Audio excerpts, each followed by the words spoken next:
చేతిలో స్టీరింగ్, ఛాతీలో ఒక్కసారిగా మొదలైన నొప్పి శ్వాస తీసుకోవడం కూడా కష్టంగా మారింది. శరీరం మొత్తం చల్లని చెమటలు పట్టేస్తున్నాయి. పరిస్థితి చేతులు లేకుండా పోతుంది.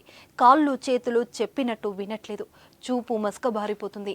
అయినా ఒకటే ఆలోచన, తనపై నమ్మకంతో బస్సులో చాలా మంది ఉన్నారు. వాళ్ళకు ఏమీ కావద్దు. పరిస్థితి చేజారిపోతున్నా, ప్రాణాలు పోతున్నా బస్సు కంట్రోల్ తప్పకుండా అతి కష్టం మీద ఒంట్లోని శక్తినంతా కూడగట్టుకొని జాగ్రత్తగా పక్కకు తీసుకొని ఆ పైన ఏళ్లుగా తనను తన కుటుంబాన్ని పోషిస్తున్న స్టీరింగ్ మీదే వాలిపోయాడు. మనసుల్ని మెలిపెట్టే ఈ సన్నివేశం ఆర్టీసీ డ్రైవర్కు ఒక్కసారిగా గుండెపోటు వచ్చింది.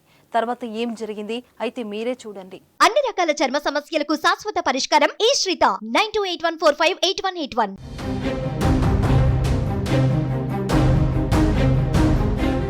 తెలంగాణలో హార్ట్ అటాక్ మరణాలు ఎక్కువైపోతున్నాయి. ఓవైపు చిన్న పిల్లలకు కూడా గుండెపోట్లు వస్తుండటం ఆందోళన కలిగిస్తుంటే, మరోవైపు వరుసగా ఆర్టీసీ డ్రైవర్లు ప్రాణాలు కోల్పోతున్నారు. అది కూడా విధుల్లో ఉంటున్న సమయంలోనే జరుగుతుండటం, ప్రాణం పోతున్న సమయంలోనూ బస్సులో ఉన్న ప్రయాణికులకు ఎలాంటి అపాయం జరగకుండా కాపాడటం అందరి మనసులను కలిచివేస్తుంది.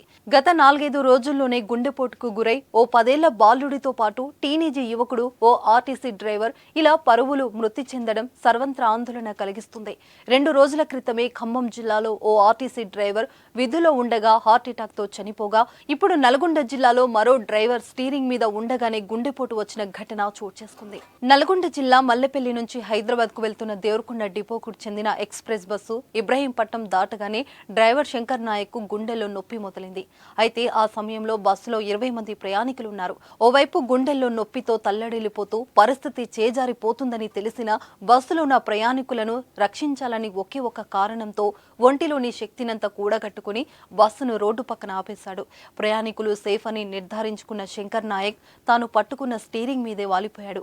డ్రైవర్ శంకర్ నాయక్ ను గమనించిన కండక్టర్, ప్రయాణికులు హుటాహుటిన 108లో ఆసుపత్రికి తరలించారు. అయితే గుండెపోటు వచ్చినా కానీ ప్రయాణికులను రక్షించిన డ్రైవర్ శంకర్ నాయక్ కు అందరూ సెల్యూట్ కొడుతున్నారు.